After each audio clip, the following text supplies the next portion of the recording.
Good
morning, everyone.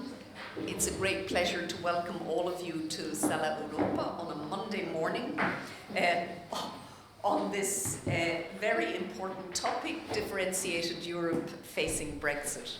And just to give you some context and background to why we're here, in March 2018, I think, there was a very large call under Horizon 2020 for consortia on differentiated integration.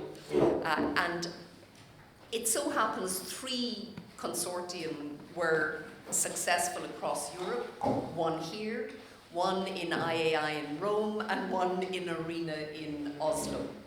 And so we decided that we would collectively come together to bid for a further support program under Horizon 2020, and probably to our horror, we were successful, because it means, in addition to the work for the 3 individual consortium, we now have to do our combined work under what we call DICE, throwing the dice. And it's a great pleasure for me to welcome today my colleague John-Eric Fossum from ARENA. John-Eric is the scientific coordinator of the ARENA-led consortium. I'm the coordinator with Frank Schimmelfenning of the one here, and our colleagues from IAI will join us later in the day. And because we really do want to make the consortium work well together, we want to leverage our combined resources to create a knowledge hub on differentiated integration. It is important that we work together, that we visit each other's projects. And so it's for that reason that when we were very pleased that John-Eric agreed to speak today on differentiated Europe facing Brexit and what we can learn from the Norway model. John-Eric is one of Europe's leading political theorists on democracy, constitutionalism, and as a political theorist, in my view, his work is characterized by that link to the world of practice and to what actually happens in the empirical world. So it's not all abstract normative theory, but it's very much digs deep into how the EU works as a polity and as a democracy.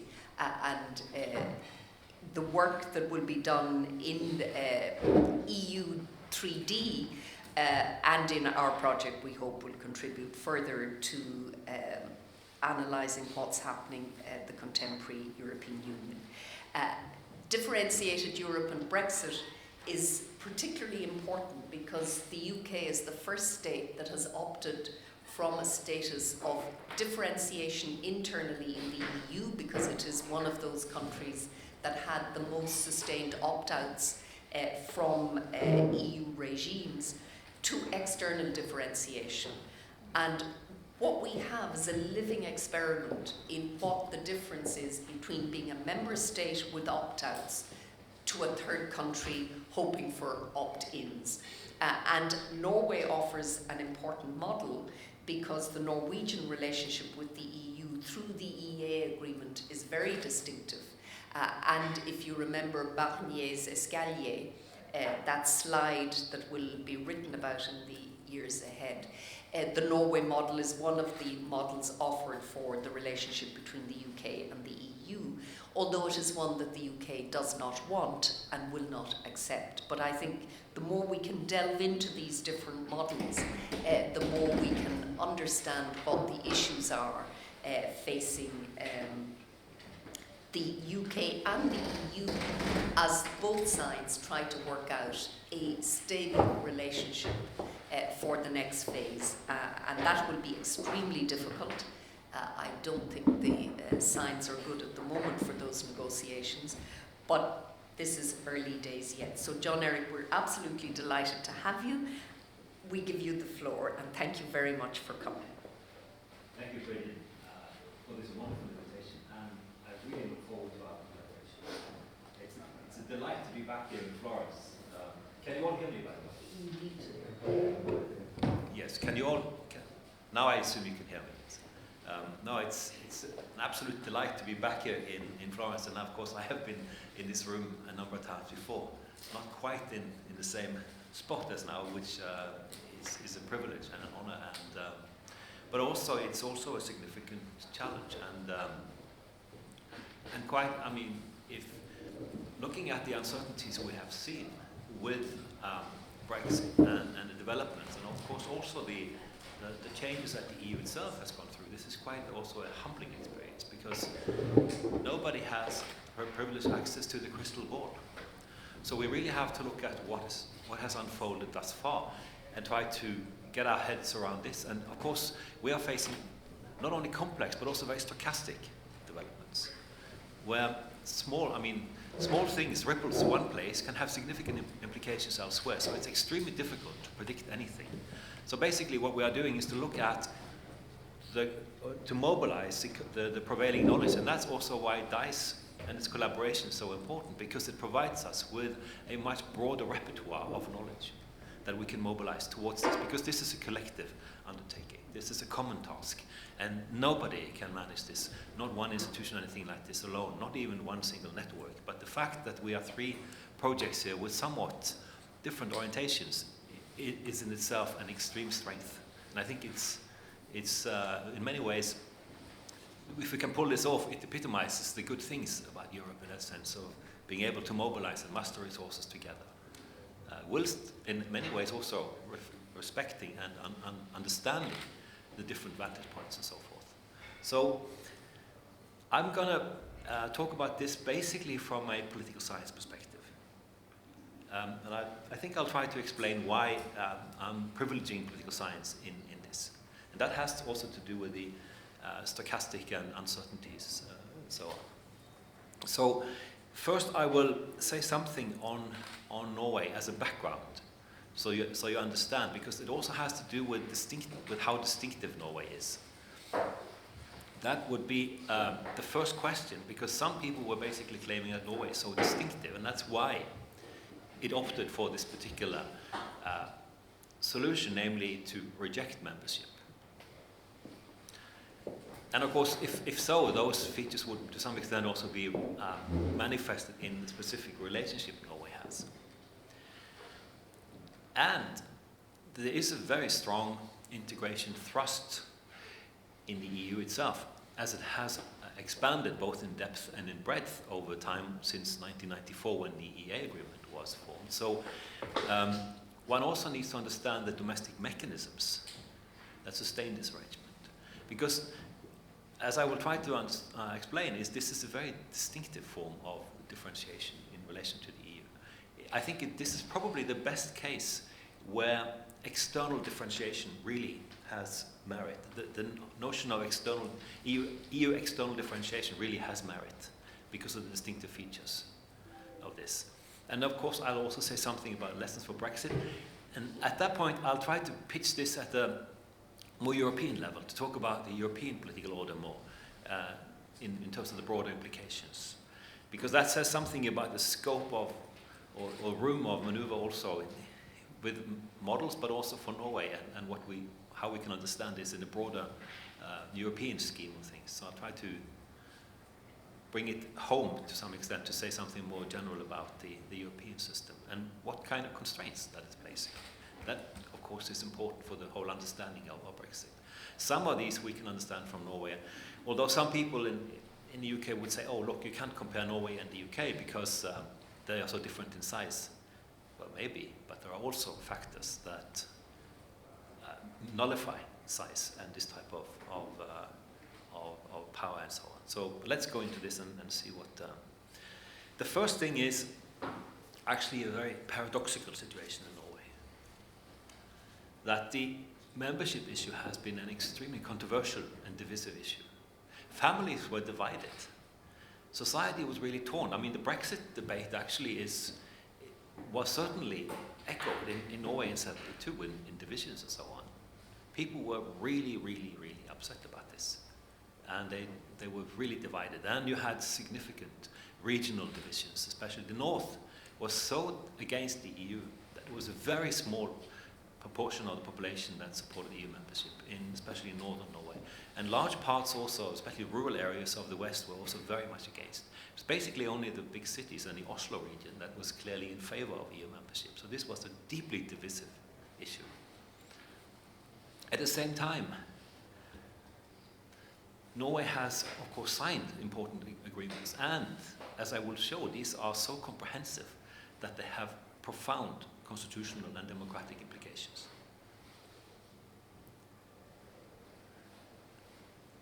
What is also then remarkable is the limited amount of controversy this has sparked. Because since Norway was separated from Sweden, democracy has been one of the most cherished values, and it was propounded, and especially also in the referendum campaigns, democracy figured as a fundamental theme in the controversy over Norway's relationship to the EU. So why is it that there has been so little controversy when we have actually entered an agreement that is so comprehensively invasive in all aspects of Norwegian society and politics?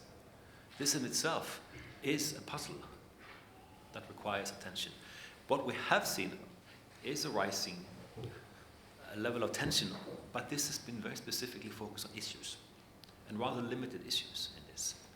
And they haven't really accumulated to a comprehensive rejection of the affiliation and so on.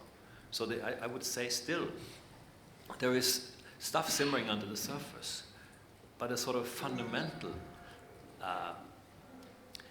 rejection and so on has not so far come about. And if you look at opinion polls, there is a clear majority of the population in favor of the current arrangement. And it is fairly popular, actually. So it is, but it is precarious, to put it like this, and I'll get back to this. Now, the paradox is something I will get back to and try to explain, because I think it's very important in relation to Brexit, and I'll try to make this also explicit. If we go back to look at why there was a rejection into EU membership, one argument was that Norway is so culturally distinct. I think this is bogus. I don't think that works. I think Norway and Sweden and Finland and Denmark are so similar in many ways, culturally speaking, that there's very little merit to a cultural distinctiveness argument. There are certain distinctiveness in all these states, but in broad terms, this is a Nordic region, and everybody is also cherishing the Nordic model as a distinctive socioeconomic model with a cultural underpinning. So I think that it's difficult to claim that this is so culturally distinct, that this in itself would warrant the rejection of EU membership. There were clearly other factors in play. One, of course, was the historical reason. But if you look at Norway versus Finland, Finland was also in a union, both with Sweden and Russia. And for Finland, EU membership was a liberation from this, to remove itself from these types of shackles of the past. And therefore it saw that EU membership as an opportunity to become more free. Whereas for Norway, it was the idea of EU membership was associated rhetorically with the union with Sweden. And also the opponents were saying that the union with Sweden was less intrusive than the EU, and therefore, and also less damaging to Norway. That's basically the argument. And the argument was that it was going from union to union, basically, so simply being subjected to a new union, that would also then undermine constitutional democracy. What is interesting is that the yes side in Norway never really confronted this. And they were trying, Brundtland and so on, who was the prime minister, was trying to minimize the salience of the symbolic salience of union, and said, look, you're talking about trade unions too, so let's not overplay the union card. In a rational discourse, this is okay. The problem was that the symbolic connection between union, between EU, that EU was seen as an affront to Norwegian sovereign democracy, basically, and that they managed to maintain that. So they gained normative hegemony or superiority in that type of debate, and it was confronted by people on the yes side who said, look, the EU is also a democratic project. It's trying to democratize relations among states in Europe and to stabilize relations and power relations in Europe. This is the EU's basic rationale. But that argument never won to the same extent. Also, I think, because the Labour Party had a significant problem, because it had been one of the mainstays of the development of the welfare state. So there was a combination of defending the welfare state as attached to the nation on the one hand, and then of course talking about European integration and so on. They had a big problem straddling that line, because most people associated the welfare state with the nation, and many people then pointed to the EU as a kind of neoliberal project in '94, and therefore there was the lines were drawn, so it was very difficult for yes side. And some, as you have seen also in the Brexit debate, resorted to scaremongering and so on about the economic downfall, which was a big problem because we had already signed the EEA Agreement, because we had access to the single market. So the credibility of this notion that there would be significant economic effects of non-membership was to a large extent undermined by the fact that the EEA Agreement was in place, because the economic affiliation had already been secured. So the yes side really had a problem carving out space for its own argumentation when the no side managed to get the hegemony or on the sovereignty as equals national sovereignty equals democracy equals protection of the welfare state angle. So, and of course the no side also was much better at mobilizing and has one of the largest no to EU movements in Europe. That has been a very important factor and has been also shaking the political parties and also linked to political parties and so forth. And indeed also actually to a large extent also the economic expertise, because there was a kind of triangle of experts in the actually in the government, in the finance ministry, in the statistics office and at the University of Oslo that was against the EU because they wanted to have Keynesian policies and much more national leverage. So expertise was also strongly mobilized against EU membership. So these political and knowledge-based factors, I think, are much more important in this than the cultural distinctness. Although, of course, history was being played up and put to use in a certain way, and of course also issues on identity and values, and it also fit into a sort of much more established historical cleavage patterns. With the north against the south, saying that it's a long way to Oslo, the people in the north said, and it's an even longer way to Brussels.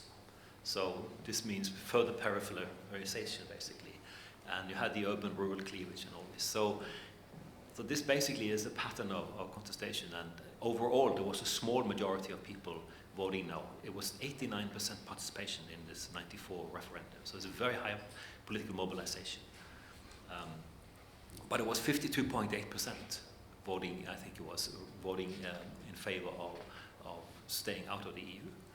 Now, what could also be added in this, of course, is that the referendum was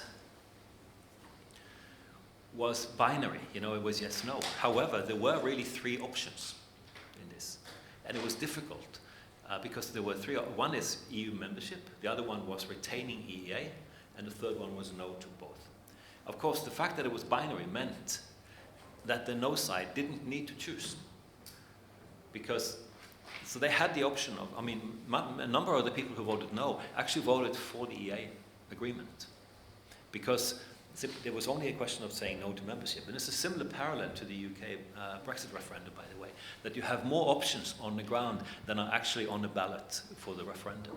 So the referendum simplifies the choices, gels the choices in a certain way, but it also then allows actors to shirk away from some of the problematic issues, because the no side in Norway was deeply divided on whether they should be part of the EEA or whether they should have no agreement. And really those that didn't want the EEA had no real option. They talked about the trade agreement, but look, the EEA, the EU at that stage already was so integrated that this would in itself had been a complicated relationship, and Norway was very tied to Europe in many ways.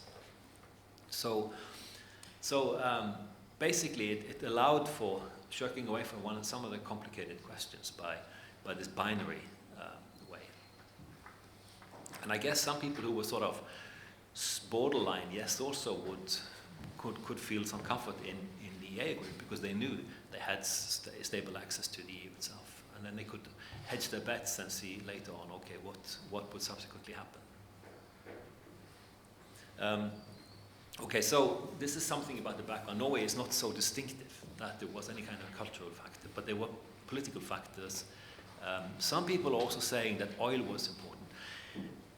I think to some extent, but and I guess oil was more important in the sense that that it allowed Norway to sustain a population structure that was much more decentralized, and also a high level of public goods and services. Because if you look at the referendums themselves, the groups of the population that were most strongly against EU membership were women and public sector workers. For women, it was the protection of the welfare state and gender equality, because the comprehensive state presence also meant much more generous public policies to support gender equality. So they were afraid of losing this. And public sector workers in a similar way were also afraid that this would be washed away with EU membership. But of course, the EU has not washed away the welfare state or anything like this over time. But I mean, at that stage, this was an argument that was frequently used, and people were afraid of this particular thing. So I think it was more modern issues in '94 than these historical issues that really also made a difference. But they all came together, and I think the yes side was reasonably ineffective in countering these types of factors. So what we then have ended up with as the Norway model is actually quite a complex tapestry. People in the UK often talked about this as the EEA model versus the Swiss complicated model. No, the EEA is a core of the Norway system, but it is only the core because the Norway arrangement that, I mean, the EEA of course is shared with Iceland and Liechtenstein.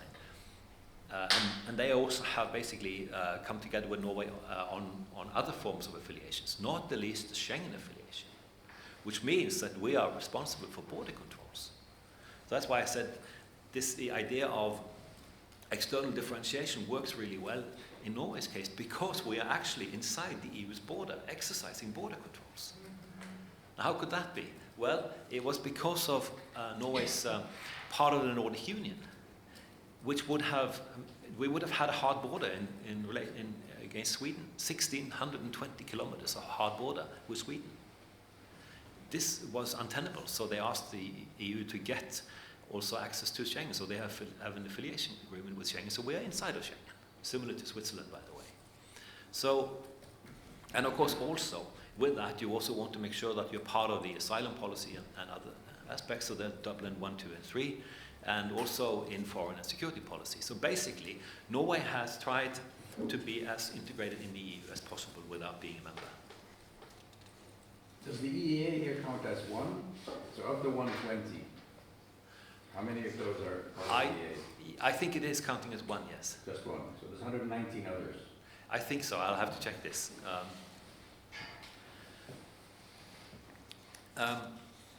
So if we look at this agreement, you see that it is basically matching the single market. What is interesting is that the EU has expanded in depth and breadth, and this agreement is based on dynamic homogeneity, meaning that all acts that are relevant for the EEA agreement are being updated and incorporated in Norway, Iceland, and Liechtenstein through a procedure, of course. I'll say a little bit about this procedure. But basically, it's dynamic because you want to have assured access and you want to have the same rules across the whole board. So that's basically it. So you see, this is also therefore subject to co-decision in the EU, basically. Most of the areas in the EEA agreement are subject to co-decision. So it is a very comprehensive international agreement. Now, what is also interesting, I mean, as I said, I mean, it's been expanded, so of course the new members were also part of this. So it encompasses all the EU members and the 3 EEA states. So the EEA agreement is not an agreement only with Norway, Iceland, and Liechtenstein, but it's an agreement that encompasses all the EU members and the 3 EEA states. Now, it has been expanded. Now, the text itself has not been altered, actually. But all the new legislation and so on has been incorporated in this. What is interesting is that, for instance, there also has been horizontal dynamism in this. For instance, if you think about agriculture, it was not included in the initial agreement because this was the main issue, that substantive issue that people in Norway were against. The agricultural sector was dead against membership, the strongest opponent to membership, because it had received much higher subsidies in Norway than it would have done under the cap. It's more similar to the Swiss arrangement. But what is interesting is because of the need for Norway to get access for fish, and Norway, the fish is the second largest exporter in Norway. It's very, very large. And it's also very important for the regional dimension because it's located along the coast in relatively sparsely populated areas. And therefore, politically also very important. In order to get access to fish, Norway had to sign on to the veterinary agreement and animal health regulations and so on. And these have become so comprehensive that now, and they've also, of course, had spillover to agriculture. And therefore 40% now, according to a big survey in 2012, 40% of what we import from the EU in terms of regulations and so forth is in agriculture. Which means that the EU is hardwiring what's going on in agriculture. Norway can continue to subsidize and so on. However, what is very much of what's going on in agriculture is still hardwired by the EU because of this horizontal gliding over from fisheries, basically. So it shows also that it's very difficult to contain these agreements over time to those areas that you do not want to be regulated because of the dynamic integration in the EU in depth. So this is basically the structure of the agreement, EEA agreement. It's so-called two-pillar, and of course the question has been to what extent are these 2 pillars? So you can see on the one hand it's based on the EFTA agreement with bridging institutions that bridge the 3 countries in EFTA that are in EEA. Switzerland is not in EEA, but it's in EFTA. So they had to sign a special court agreement and so on because the Court of Justice initially rejected the first EEA agreement that they had signed in 1992 because it was not satisfied with the legal arrangements. It wanted to make sure that EU law was properly respected, and therefore there was a special agreement signed in terms of the dealing with the EFTA court for this arrangement. And you have this surveillance mechanism, the ESA, that is also similar to the Commission, overseeing that there is compliance with norms and rules and so on. So basically, the question is this and as I said, I'm looking at this from a political science perspective. Legally speaking, it is a 2-pillar structure. There's not a question of the direct effect of EU law. However, in practice, this is based on direct effect. We've even seen cases where the Norwegian Supreme Court has waited for a ruling by the European Court of Justice before it has passed its own ruling to make sure that this is compatible with the thinking in the EU, even in areas that are not regulated by EU law. So there is this anticipation and this type of ensuring that there is harmonization. You have a similar thing, as I say, in the Swiss case. I'll come back to this. So I think that this is much more of a one-way street than it looks on paper in formal terms. It doesn't mean that there isn't scope also for developing own solutions and so on. However, it's obvious that it reflects a very, very significant asymmetry in relations between these two entities, with the EEA states 5.5 million, 6 million people, and the EU 450 post-Brexit. So it's obvious that you will have that this kind of asymmetry will be reflected in these arrangements.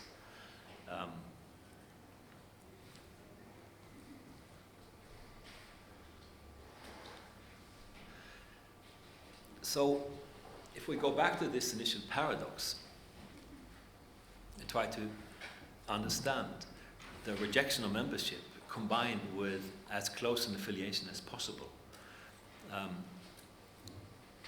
obviously it does reflect also the significant asymmetry and a very strong trade dependence, Norwegian dependence on exports. Norway is an export-oriented country.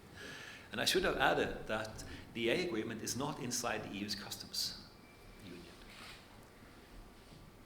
Basically, and this of course was a problem for the UK, because the UK needed to be inside the EU's customs union because it is, of course, exporting a lot of processed goods with input from other places. We are much more of a resource-based economy where many more things originate from Norway and therefore less parts and so on from other places, and therefore this is less of a problem. Even, of course, for those that are in those companies, they have to come with the paperwork and so on this, in this type of arrangement. So it is more complicated than if you had been inside the customs union.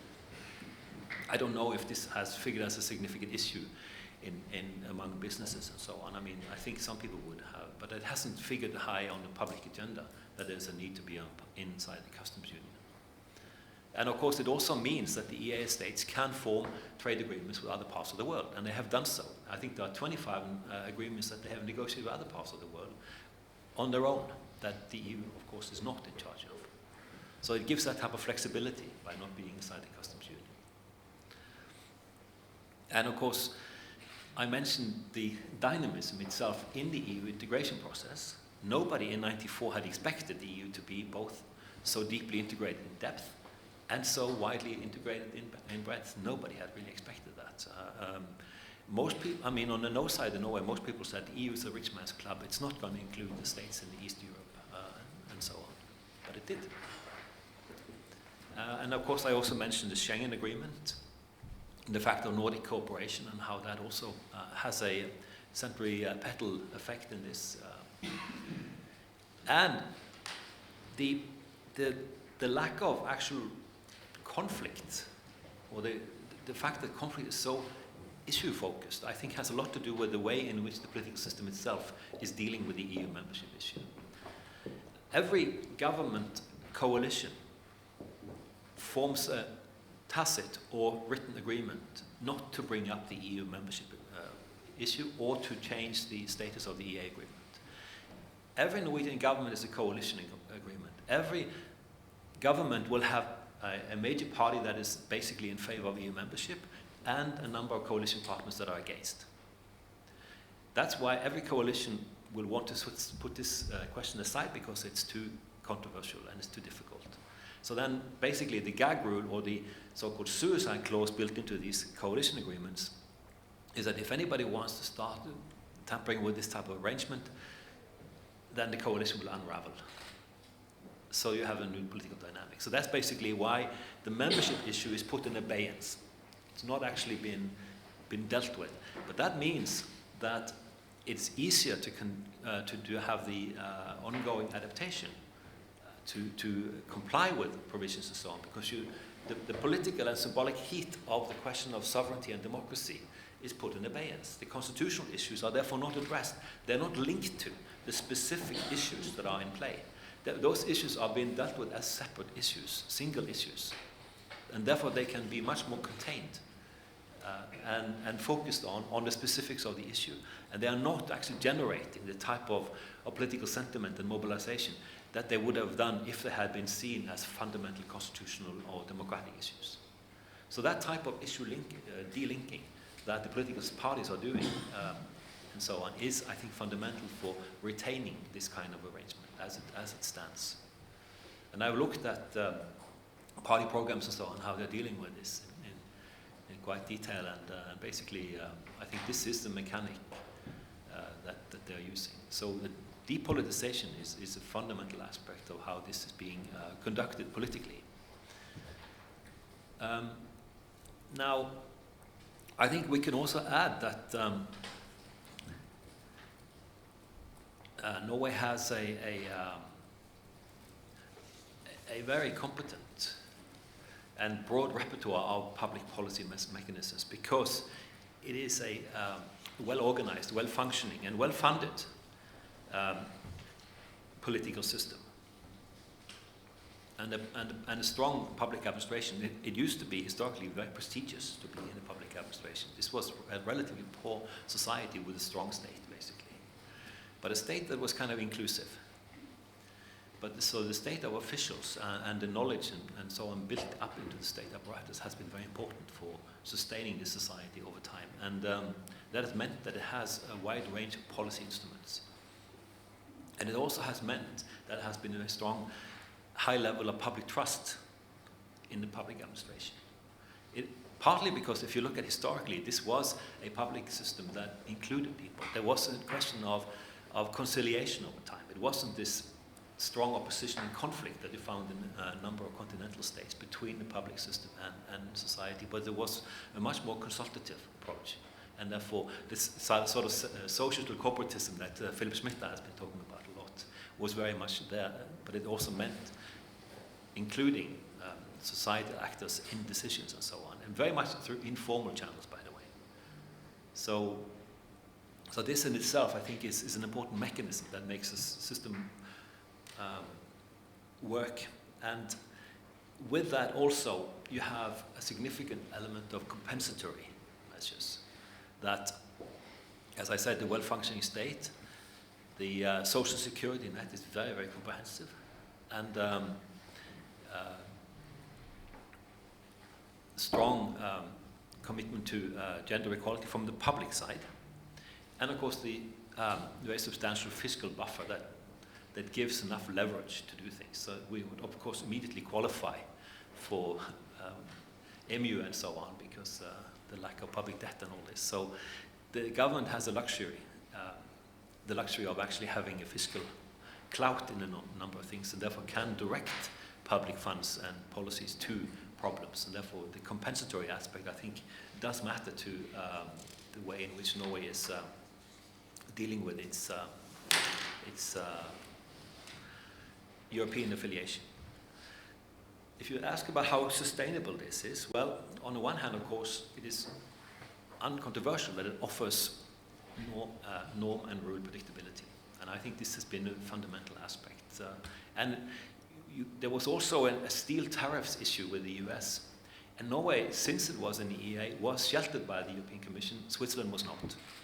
And that in itself was a clue to the importance of having that type of being under the shadow of the EU in these situations where you are confronted with external issues. I think this sort of was made clear by people when you have a more volatile international climate with less predictability in norms and rules. Well, to have that from the EU, I think, is certainly one factor that could be counting in the future too.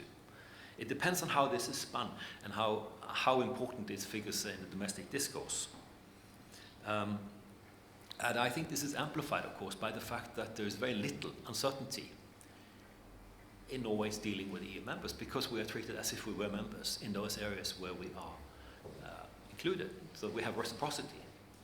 So Norwegian citizens are economic citizens of the EU because we have access to the single market on a par with members.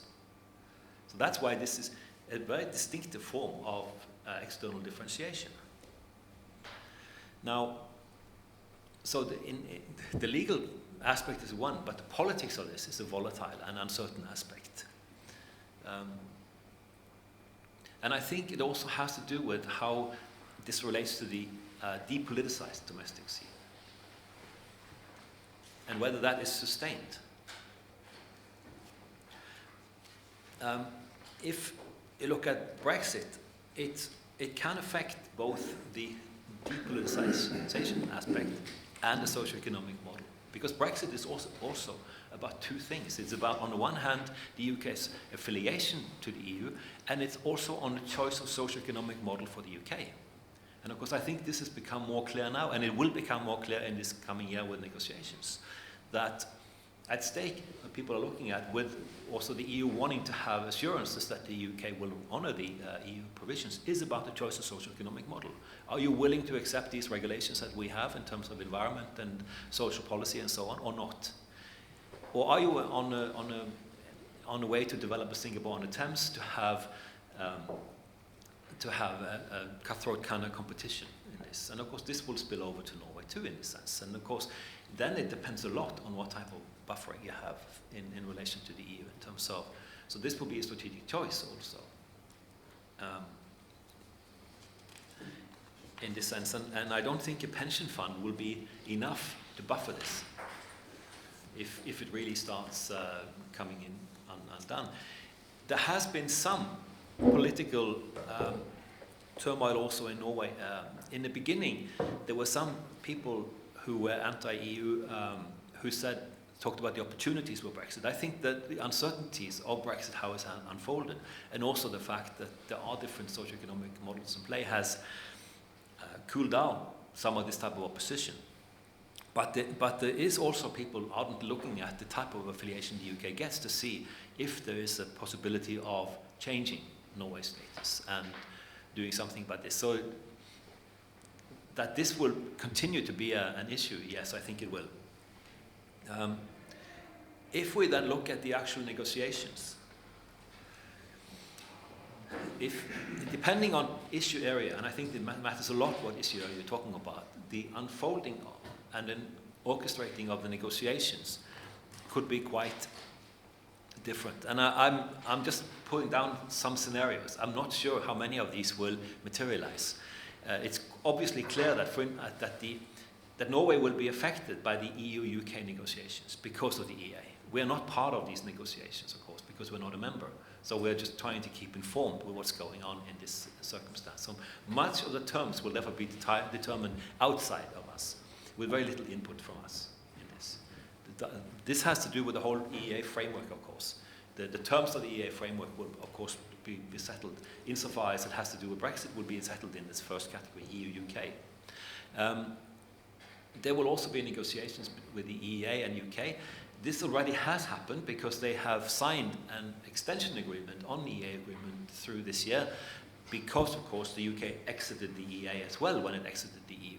And therefore, they have now signed an agreement that kind of continues the EEA for this year until they have settled on the new issues. But they say so in the agreement that we'll see this is subject to further negotiations on what will happen after this year, basically. And then, of course, you can have bilateral negotiations that I think are also happening in terms of with the Norway and the UK, and they have been digging up old agreements to see which ones are still applicable and so on. And this is another sort of archaeological exercise to some extent, and looking at this. And of course, it will also be an issue in fish. Bilateral negotiations on fishing quotas will be an issue. And that, of course, will also include the other EEA states. And Iceland is a very major fisheries nation, as you know. Historically speaking, it has had its skirmishes with the UK. We don't know exactly what will happen from this, but fish is certainly an issue to be kept in view, and it's an extremely complicated issue because it is about, on the one hand, the WTO regulations. It is about historical rights.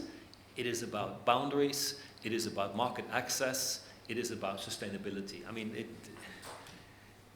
it is actually, for understanding a lot of this type of questions of differentiation in Europe and so on, fisheries is an extremely interesting case now as it unfolds, but it's also very complicated. And I don't have the details on this, unfortunately, but it certainly is something one should try to get one's head around.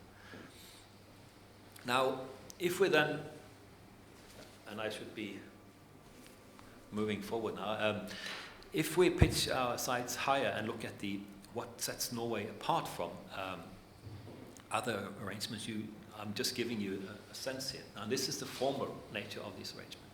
that this is a multilateral, dynamic, and two-pillar model, as I said. Whereas the Swiss model, for instance, is broad, bilateral, static, and sectoral. And I think these two, of these types of affiliations that I'm listing here, these two are the important ones, because these are states that qualify for EU membership. And this is also the relevance for the UK. Many of the states that the EU has relations to do not qualify for EU membership. They want an affiliation as close as possible, but they don't qualify. What is interesting with the EEA states and Switzerland is that they qualify for EU membership. They could have become members if they wanted to. They didn't want to. So that's the difference. And that's why they are much more important in the comparison with the UK than the other states are, basically, because they don't qualify.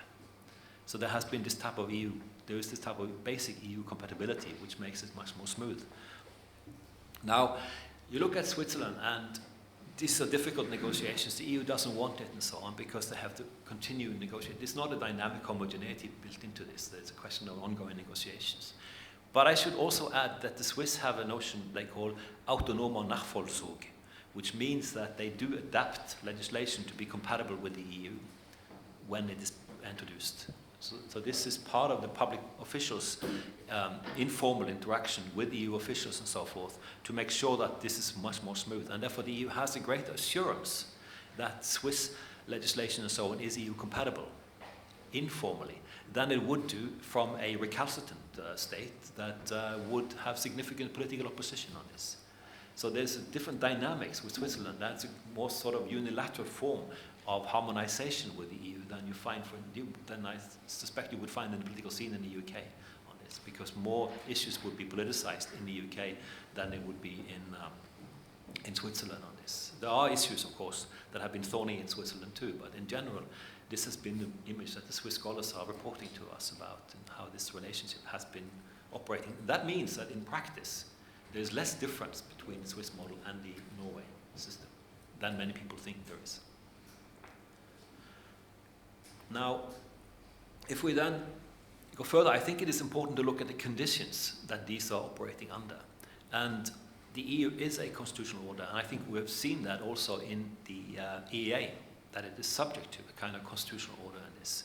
And it is a question of adapting and incorporating much of this constitutional order in these states, so that the EEA states and so on are being hardwired by much of the EU constitutional order through the type of affiliation that they have.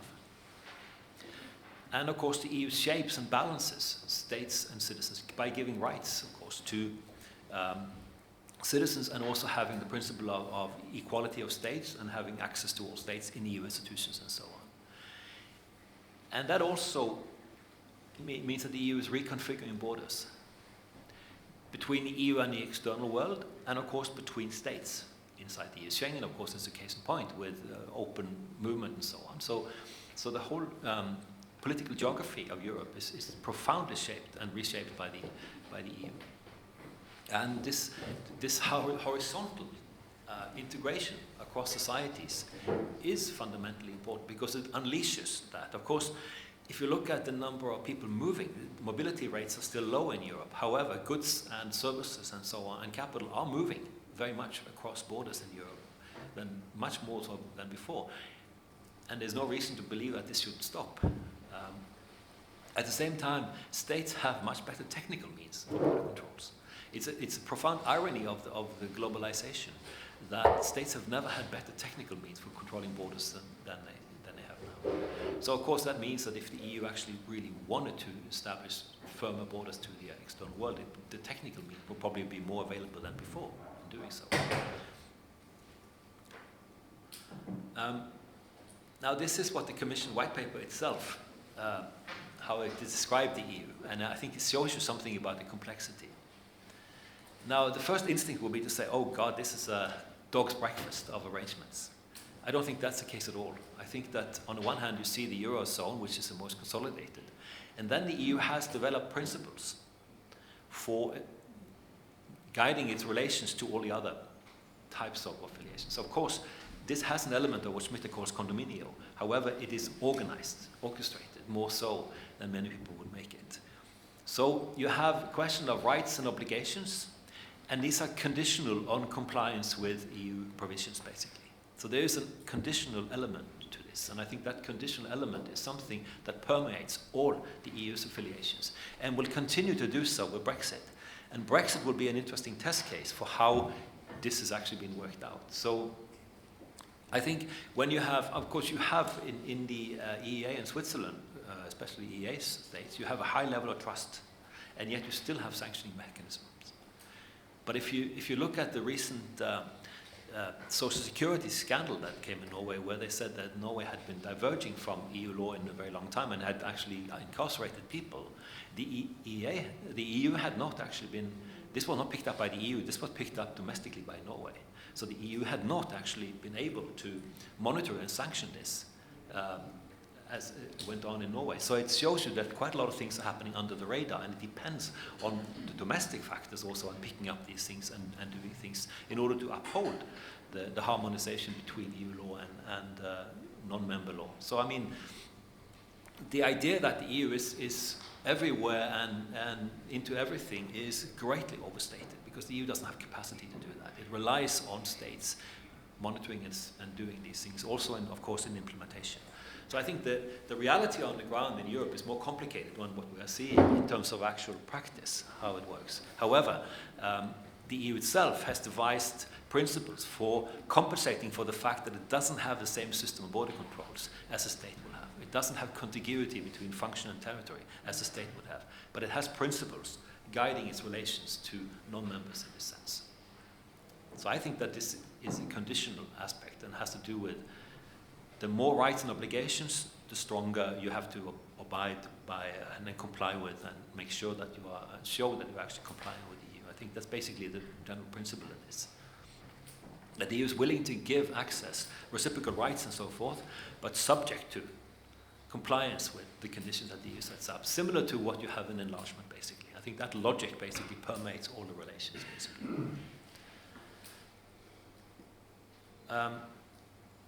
Of course, for the EU itself, much of the justification for that is to prevent importing diversity. And if you compare the EU with the US, the difference is staggering. You know, the US has two main geographical neighbors, north and south. The EU has an enormous number. And of course, as the EU has expanded, the range of states and the diversity of states has expanded greatly. And therefore, the exposure to diversity, the differences and so on, and conflicts and so on, is much higher in Europe. It's incomparable, actually, in the European setting compared to what the US has. The only reason why the US is importing a lot of this is because it is involved globally in many other places. But if you thought about Canada, for instance, not being so, it can much more easily manage its own internal things because it's much less vulnerable to the external world than the EU is. And then if you look at the basic operation of the EU itself, about pooling and sharing of sovereignty, I think that's a very pregnant way of understanding the EU. I think one should take this seriously also to think that the extent to which member states are embedded in the EU system itself. And therefore, the idea that the EU institutions is a separate level from the member states, I think is very, very problematic. I think it's distortion par excellence in how one thinks about the EU, because they are very much, it's rather a fusion, as Wessels will say, between levels and a baking into. And this is very, very important because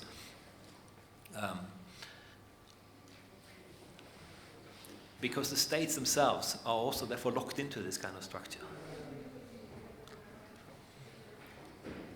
And at the same time, also the fact that the EU has reconstituted external and internal relations is clear, for instance, as we saw with the Northern Ireland issue, how this also became an EU issue that was fundamental and constitutive to the relationship between the UK and the EU, an issue that one could assume was internal to the UK. However, it became a fundamental European concern in terms of the basic political order of Europe.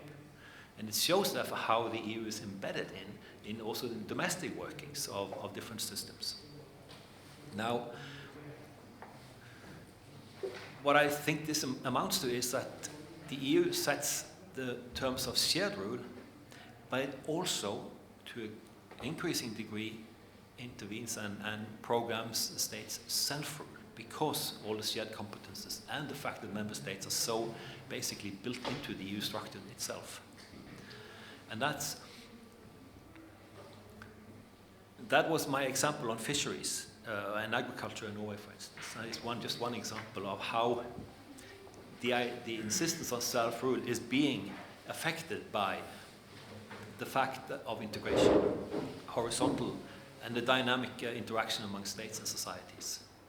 So therefore it's very difficult to carve out a space for whether a member state or an affiliated non-member areas of self-rule that will not be somehow brought into the EU system itself. And I think that is amplified by, I use conditionality with a proviso. I mean, it's basically, I'm saying rights and obligations conditional on compliance, basically. This is, I think, would be the formulation. But that there is a basic principle for the EU regulating its relations to non-members. In a system like this, where states are so basically incorporated, it puts a very strong premium on access to decision-making forums, basically. So this is if you abrogate or give up on this aspect, you still have no assurance that you can carve out enough space for self-rule, as long as this system continues to exist. So I think that this actually modifies the role of size. As I said about the UK, the fact that the UK is stronger and bigger than Norway and so on, still will have to contend with this fact of the structuring of the EU itself. That is, that it places the onus on access to membership, participation in decision-making forums more than the formal aspect of membership. So if you are present where the decisions are made, where the other states are, you will have privileged access to the terms of setting of these rules and norms. If you don't, I think it's going to be very difficult in reality to carve out enough space of being, of actually being autonomous in decisions. What leaders say and so on is one thing, but what it amounts to is a different one. So I'm just going to speed up a bit. I also think what we have seen from the EU now is quite interesting, because it organizes relations with the UK as if it were a state. So I think the way in which the EU itself is configuring itself to deal with a process of dissolution says a lot about how the system itself understands itself and how it operates. So I looked at, in Canada, the question of negotiating separation of Quebec, and actually the structuring of this is quite similar to how the EU so far has handled the Brexit as a multilateral under the European Council system. Of course, the difference in Canada is that you have a stronger federal government in this, but it still is one bringing in all the provinces in these negotiations, similar to what the EU has done in Brexit. And of course, the EU has established procedures, and it has maintained internal order and control to a much higher degree than most people had expected so far. So that in itself is interesting. So there's state-type features here are actually becoming somewhat manifest in this sense. Now, I will skip this now because so much is happening in the UK that I think we still basically don't know yet. But I think my second line here, I think is more relevant, that it will be more reliant on power politics. This seems to be and less prone to willingness to basically solidify provisions in legal rules and so on than certainly the May government was. But that is still to be seen. Now, I was just going to end with saying something about this, because it seems to be a critical issue over time for the political order of Europe is whether we see orderly or disorderly change.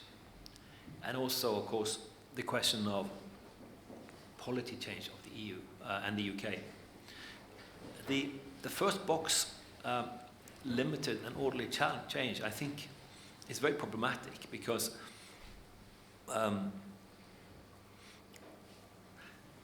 there will be some change, and there also are actors, even in the UK, who said, "Look, what I'm saying now is this first one is the so-called soft Brexit, the first category. There are some people in the UK who would definitely not accept this, and therefore would see this, even that, as a breach of promises and so on. So this is not even a stable solution, that there would be no change. And the real problem here is to prevent this going into disorderly change. And of course, what will happen depending also on how much the EU itself changes in terms of whether it also undergoes treaty changes and so on, and that will change the terms of the whole negotiations on Brexit. But I think what is critically important is to avoid the number 4 scenario, because that one is anarchy, basically, and it is uncontrolled, massive change, and it's not subject to legal rules and provisions and so on. But I'm just bringing up this because it's not clear exactly how much of this process can be contained. And also because the negotiations are complicated. I mean, if the UK actually were to go for a more comprehensive agreement, a so-called mixed agreement, that would require ratification of 37 bodies across Europe. That in itself is a very difficult process. If they were going for more separate arrangements, then you might have states and so on wanting to jump on this bandwagon to get separate deals and so on. So it seems to me that this can kind of slide in different directions unless there is a fairly clear steer on this. And so far, of course, the EU has shown itself to have this kind of clear steer on it. But I think this year and the coming years will be more difficult because this is a more broad agenda of negotiations than the previous ones, where they basically had sorted out the issues and were able to control this in a very significant way. So I think I'm just going to end with this. The outlines of the European political order is at stake in this. So it's not only a question of external relations or anything like this, but it can spill over to the very way of orchestrating relations in Europe. We have been blessed with having legally regulated and quite controlled relations that have contained power politics and arbitrariness. And the question is whether this can continue to be sustained. Thank you.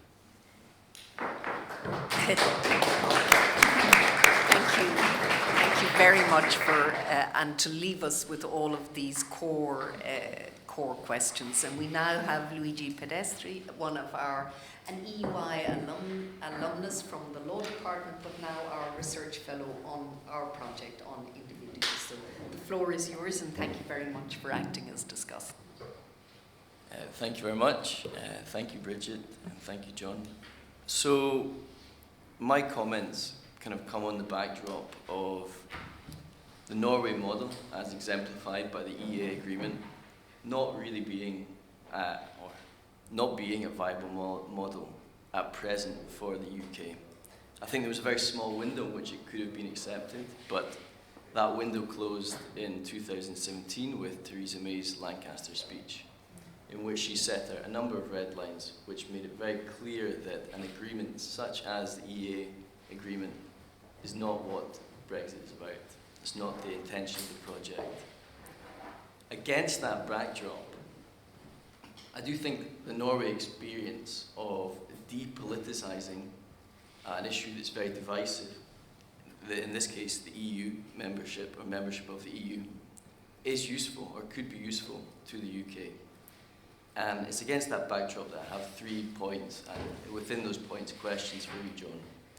The first is, I want to contrast the experience or the parameters in which Norway made its decision regarding EU membership against those in which the UK made its decision.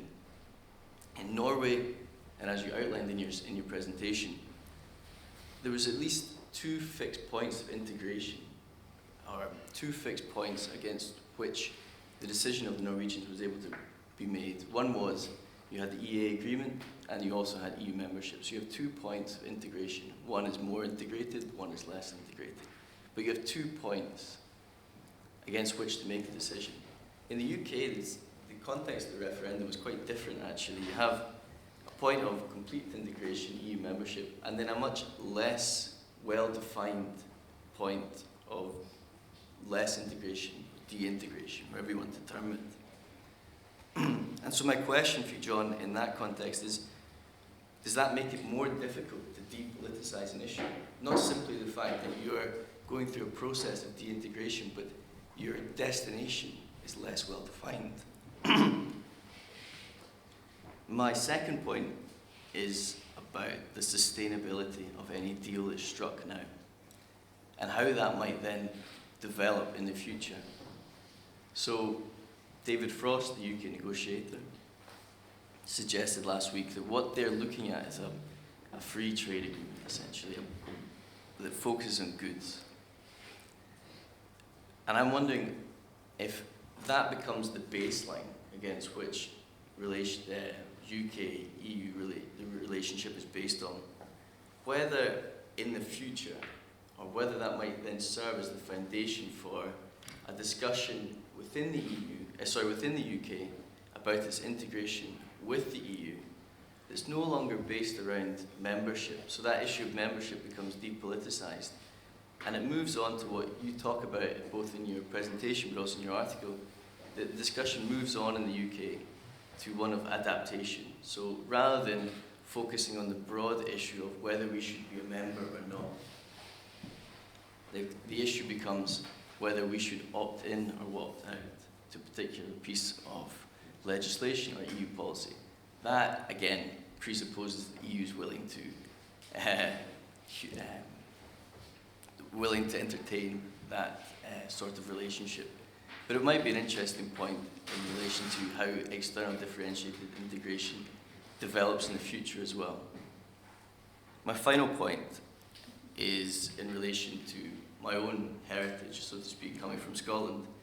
And I'm curious to hear what you hinted at it in your presentation, but I'm curious to hear a bit more about how Norway manages certain regional versus federal tensions within Norway regarding the issue of EU membership. Within the UK, there are 3 devolved administrations, in Scotland, Northern Ireland and Wales. And consent from each of those administrations is required for any UK parliamentary law that's changing that touches upon a devolved area. All devolved areas are essentially touched by the Brexit process. And in passing the EU withdrawal agreement bill, the consent was withheld by each of those devolved administrations. So what's developed is a situation of tension between the regional governments or the devolved administrations and the federal.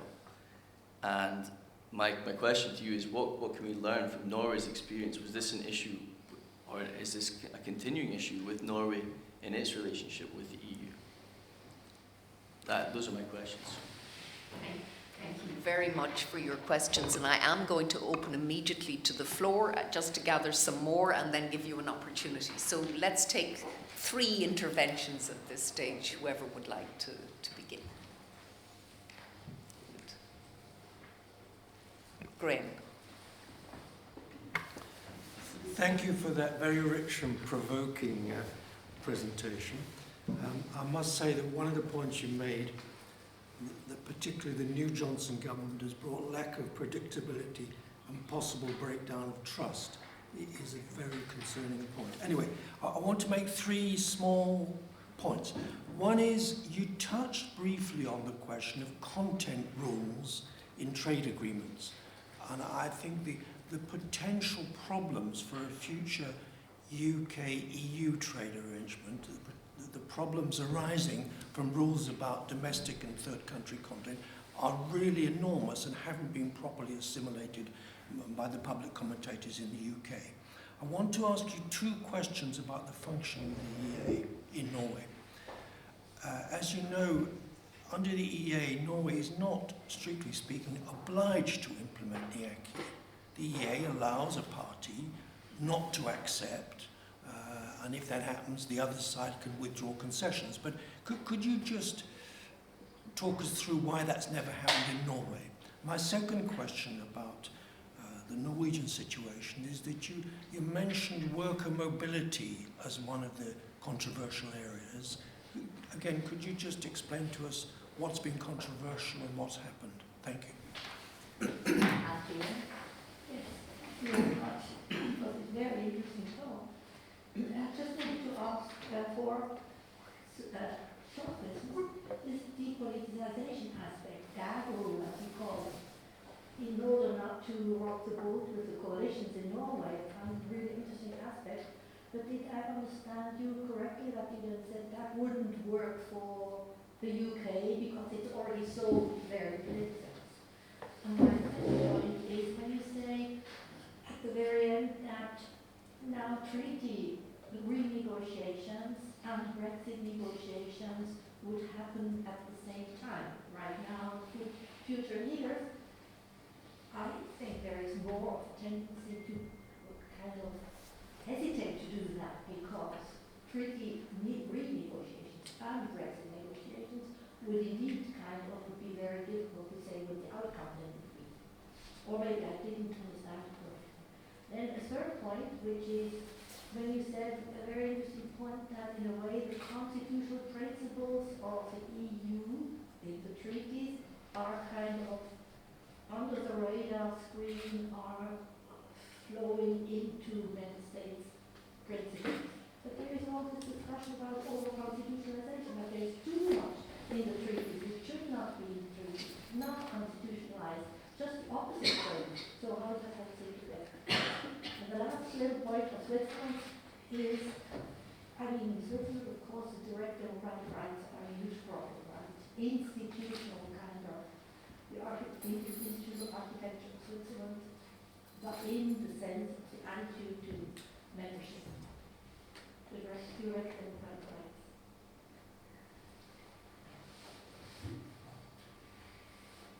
I think you should grapple with all of these, both Luigi's and because there's quite a lot there. Okay. Well, thanks very much. Excellent questions.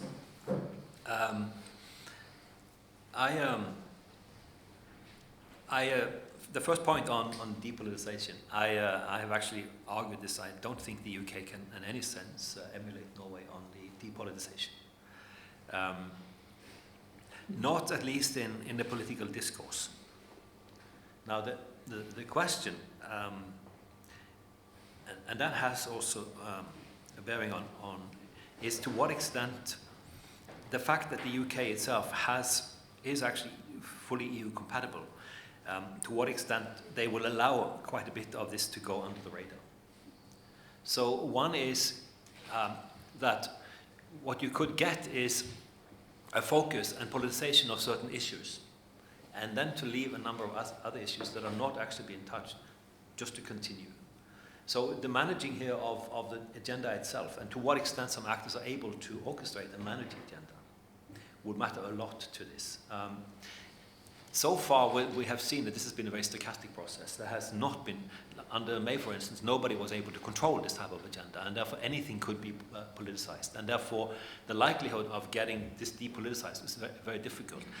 Also, because sentiments are so high, what you can get is also a issue amplification, in the sense that small issues, I mean, Glyn Morgan in his beautiful book on European superstates starts with this idea of metric martyrs. Now this to me is classical over-amplification, where a minute issue of using metric standards is brought up to a major existential issue of identity. I mean, to me this is bollocks, I'm sorry, but it shows the potentials for politicizing issues, and that this could happen. Relatively, what Taylor would call weak evaluations can be made into very profound issues if they are linked in a certain way. So framing here, the control of framing is very important, and I don't think anybody really controls the frames in the UK. You can still have quite a lot of organized hypocrisy. You can have a lot of debate about issues and allow things to go under the radar anyway. So you really have to do process tracing of developments on the ground and hold that up against the political rhetoric to see to what extent there is consistency. I would wager that there will be a significant gap, but this will depend on how issues are politicized and who picks up on them. So I think this also has some bearing on what you asked about depoliticization. I don't think the UK will be able to depoliticize in the same way as Norway did.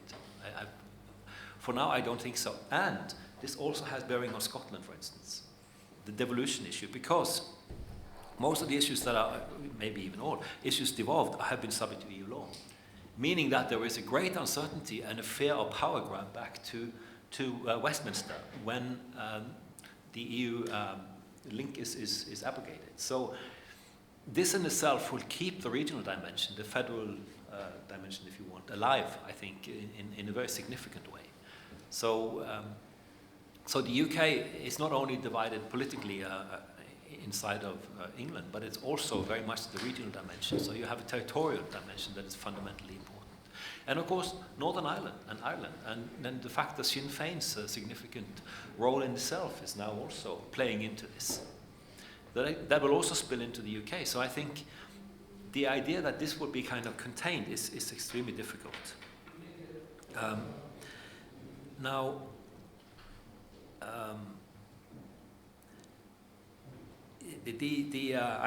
I think what you said about this, you're also on Norway versus UK decisions. Well, I think there was also uncertainty in Norway, you see, but it wasn't challenged in the same way, and it was more consequential, of course, in the UK, since the no side had not at all defined, and nobody had forced them to define any kind of options. So there was no clear idea of what kind of license that they had from this.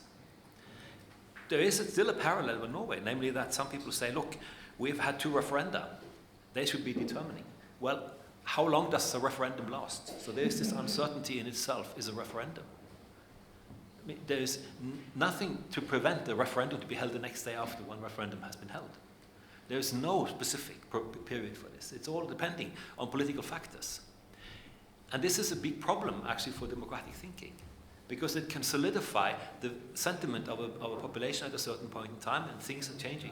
And why is this being sustained? This is simply an idea of the control of the past on the present. And so this in itself is problematic. So I think there is this uncertainty in Norway. It works out differently, and you're right on this, that the scope of options were different. However, there was an uncertainty in both cases. Now, I think I said something about the sustainability in this, and that has to do with the framing. And I agree that adaptation will be the issue, but how this is being discussed, and that depends a lot on who is able to control this, and also look at the mediatization in the UK itself, and how unpredictable that is, and how skewed it can be. So again, this is a further factor of actually being able to have a clear communication on these issues is very difficult in the UK. And of course, if the negotiations become complicated in Europe, then you can get different stories and voices from parts of Europe, which will again complicate and play into this. So it seems to me that this is a very difficult process. And on the Scotland issue, that was a very good question. I was actually asked by the Scottish Parliament to look at this. And I did this together with a good friend of mine who was director of the Oslo region office in Brussels, and who had worked in the municipal ministry, regional municipal ministry of Norway. And we looked at all these, the 142 issues that were the common frameworks in the UK, and we looked at how they were organized in Norway. He made this enormous table on this. It was very impressive. And out of these 142 issues, 7 of these were at the domestic level, controlled at the domestic level in Norway. 135 of them were more or less controlled by the state, suggesting an extremely centralized system. The Scots were not doing much referencing to Norway. They looked at the other federal states subsequently. What we underlined, however, was that this works in Norway because of the informal modes of communication and the fact that there is quite a lot of trust.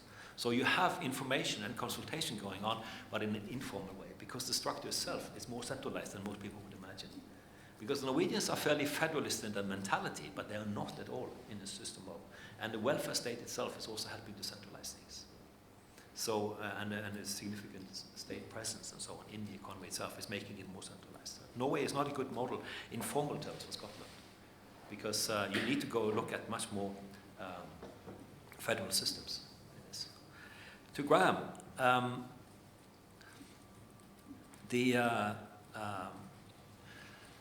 Norway has never used this. It's not a veto power, by the way. It's an agreement. It's something that all EEA states have to agree on to reserve the application of EU law in that particular area. I think they have been afraid of this, partly because they're afraid that this can set in motion a very great uncertainty. So there has been a strong hesitation to use this. It actually emanated from the major trade union in the third postal directive. So this was sort of a pent-up anger that came up. But this was never put in practice because there was a change in government. And the right-wing government that entered power in 2013 just simply dropped this. So it has never been put into effect.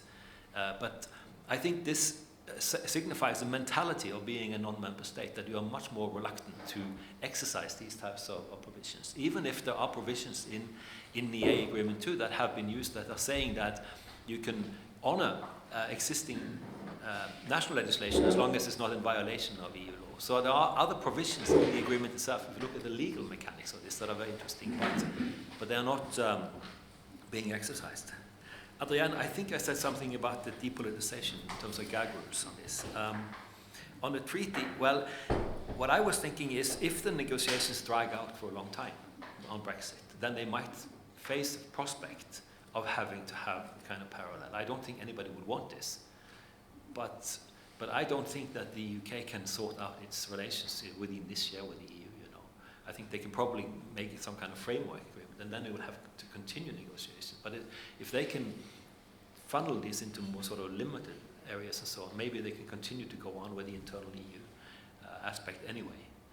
But it will always be difficult if you have to, because of the possibilities of spillover and so on, and that will make the situation even more uncertain actually for the EU. So this is a very important point, how you time these things. However, the EU itself is getting involved with the conference now and so on negotiations, and if this in 2 years then ends up in some kind of treaty change, well then this is it.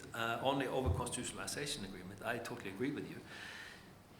In the convention, you know, people were saying that they had established, of course, the first section that was the constitution, and then you had the TFEU. Now, of course, this never passed. They were all given the same privilege. And I think this is a big problem. And it becoming a straitjacket for the EU itself to have this, because it doesn't make it, it's only a material constitution, it's not really a formal constitution. And it's a problem because it's tying the EU down and constraining it too much when it needs to have more flexibility. But this rule binding is also a question of trust. You could argue that the more trust, the less need there is to rely on specific rules. And then one basically uses specification of rules as a substitute for the lack of significant trust. So, I mean, this also has to do with and actually managing complexity, that one uses this. This can itself become a real problem, of course, because the more distrust, the more you pin it down in rules, and the more unwieldy it becomes, and therefore it's a self-driving kind of dynamic. On Switzerland, Blatter, in a book we did earlier, Joachim Blatter made an interesting point. He said that earlier the direct democratic rights and this referenda in Switzerland were used sort of to sound out popular sentiment, so that they could then play this into the decision-making and make sensible decisions. With the rise of right-wing populism and so on, this has been used more direct measure, and therefore to block decisions, and therefore this has become a more destructive element of vetoing and making the system work worse. So he said that this earlier could have been a useful complement to the normal working of representative democracy. However, it has been hijacked by certain actors, and which makes it much more difficult to operate in that way. That was basically the argument. But it is an added complication. And if you have a mobilized populace and so on, then you can have an added element of unpredictability to the political system. You can have them in Norway. we have a very few referenda, and of course there's nothing statutory about it. It's also only advisory referendums, and we've only had the EU referendums, membership referendums in recently. We've had a few local referendums, but basically very few national referendums.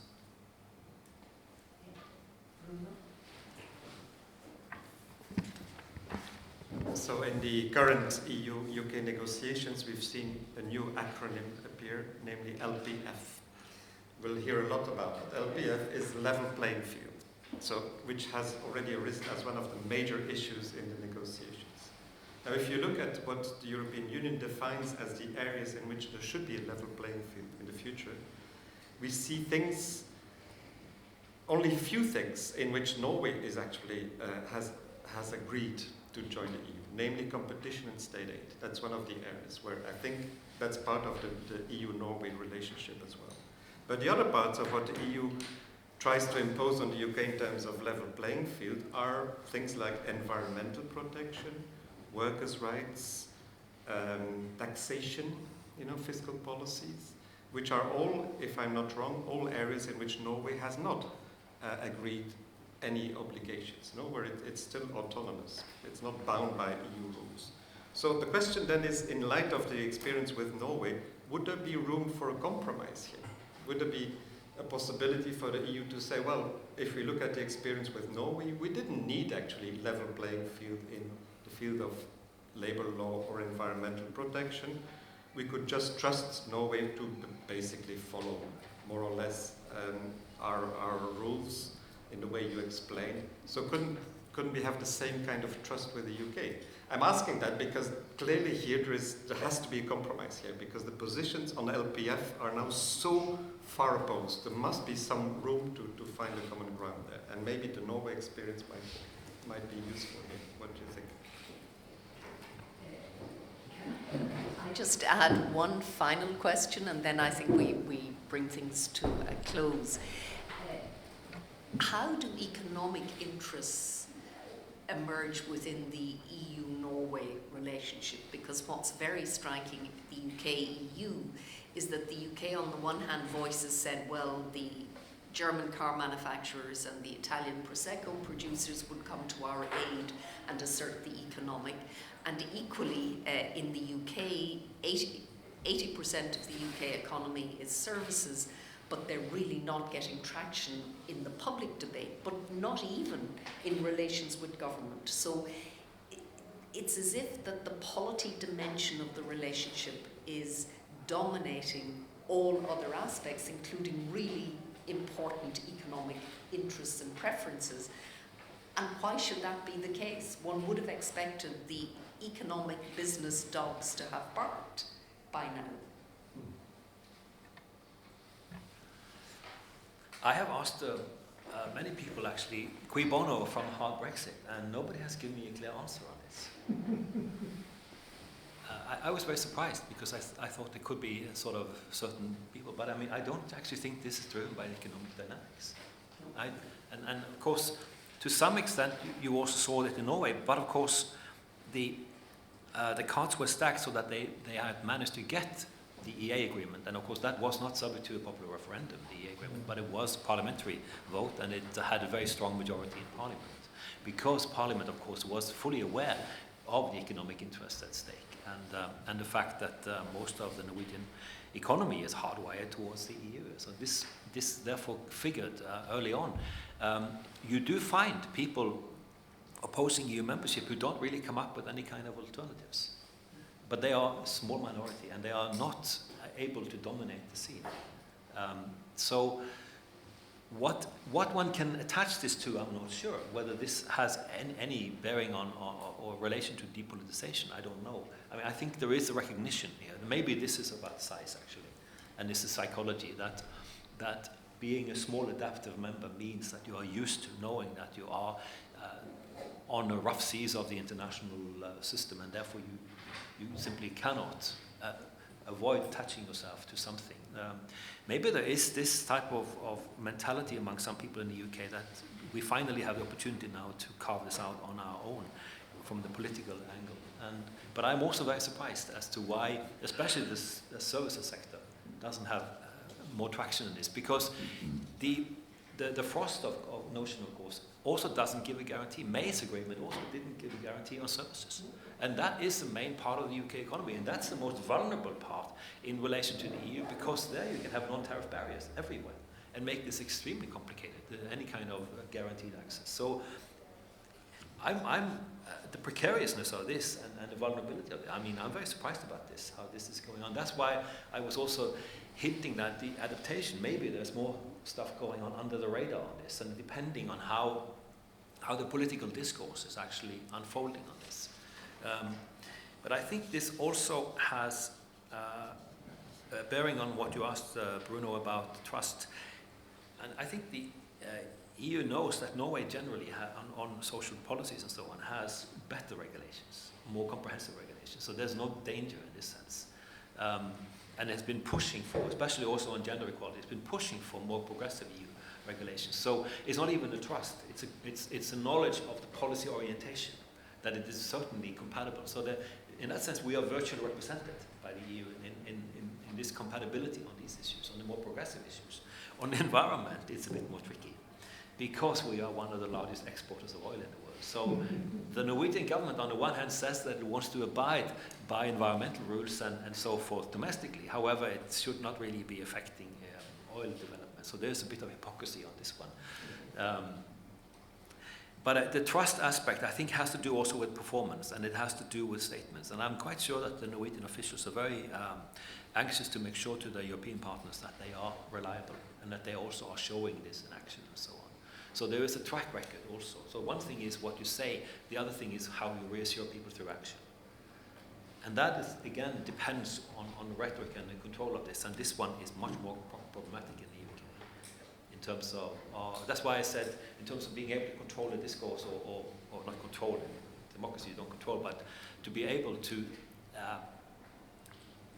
direct the discourse on certain issues where people can discuss this on the terms of the substance itself, instead of this being driven by other kinds of considerations, identities and other emotional aspects and so on, that are not necessarily related to the substance of the issue itself. This one is not contained in the UK, as far as I see, and much more difficult to contain. The danger for Norway is that the type of depoliticization means that the population are not prepared often for the downfall if they actually take away some of these things, because the government is not informing them well enough on what goes on in all this. And this has to do also being clear on what is at stake in this, what are the options. So there is actually a process unfolding now of, in the trade unions, wanting to look at the options that are available. And this also has to do with the question of migrants and so on, to see what possibilities are there for revising the current arrangement, what other options are there. So they are wanting to have this investigation going on. And the question, of course, is whether this also should mean opening up the membership issue again, to consider what that actually means now, because our situation is we are so incorporated that is it really that much of a leap in substance to membership? But on the trust issue, I think there is a significant difference between the UK and Norway in this, and also the regional dimension and all these other tensions that you have inside the UK itself is making this much more difficult. And of course, if Scotland proceeds and pushes further for a referendum and so on, this also becomes an issue inside the EU itself, and therefore a difficult one. Thank you. Thank you, John Eric, for a wonderful mapping of the Norwegian model and the way in which it operates. But also I want to thank you for elevating the discussion to the European political order and what this means in terms of the relationship between the EU and its neighbours, including the United Kingdom. And I think in a way for Norway, the EU developed the EEA model not for Norway. In fact, the model was developed to try to avoid a Nordic EFTA enlargement, because Delors was of the view that these states, because they were, many of them, neutral and whatever, would complicate the European political order. So in a way, the EU was trying to buy off these states to say, we give you market access, but because you're not politically committed, stay out. But of course, Austria, Finland, and Sweden decided, no, we opt for membership, which left the Norwegians in the very fortunate position that the UK does not find itself in. When its political elite woke up the day after the referendum, they had a very stable institutional and legal offer, which the EU would never have given it to Norway, Liechtenstein, and Iceland on its own, ever. But because it existed, in a way Norway could segue into it, and the rest is history, whereas the United Kingdom finds itself opening negotiations on a future relationship with very low trust between the two sides, but also, as you pointed out, there are no fixed certainties in the future relationship at all, in terms of either a free trade agreement and what it might cover, the issue of the issue of services, the broader security relationship, but also, and I think here for the EU is a core issue, is governance. How will this relationship be governed in the future? It trusts the Norwegians not to damage the EU. It does not trust the United Kingdom to damage the EU. And if one looks at, I was about to say British Euroscepticism, but I won't, English Euroscepticism. If one looks at English Euroscepticism, there is a very strong strain of English Euroscepticism that really wants to see the destruction of the EU. And it's not a small part of that Brexit mentality. The Brexit zealots aren't that content about Brexit, even though they've achieved their political aim. They really want the next phase, and that is that the EU itself would crumble as a political order. How successful they can be, how influential they are, all of that, but it is not a trivial part of English Euroscepticism. Whereas I think with Norway, it was much more domestically driven.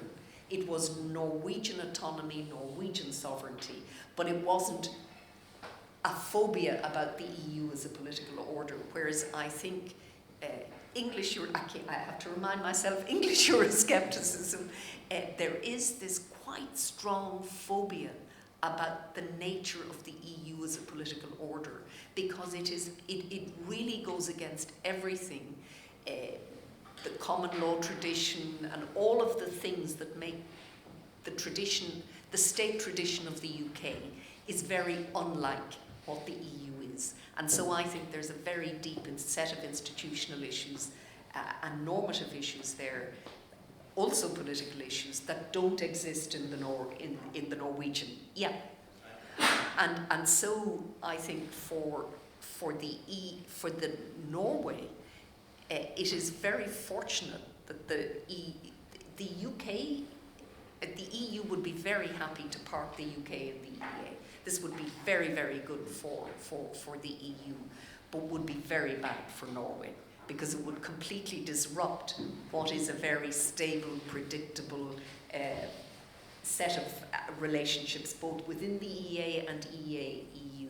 So I think we're really entering a phase of very uncharted waters, and it will, in my view, be a test, a really significant test, of whether or not the EU has the capacity for very significant public power in Europe writ large, because this is the big test. Small states are easy handled. You can deal with Norway, you can deal with Switzerland, you can deal with the micro-states. But the UK is a significant state, and let's see how this plays out in terms of the European political order, but also European political power. So I think we're doing, all of us are engaged in this research project at a great time. And so I look forward to many more wonderful lectures, seminars, and I want to thank Luigi for acting as discussant, and thank you all for coming and for engaging, but most of all to thank John Eric for launching our DICE project so well this morning. And it's also wonderful that although we're different consortiums, that we will work very closely together in terms of the development of our knowledge of this sphere. So thank you very much. It's been a pleasure to have you here, and the first of many with our joint projects. So thank you very much.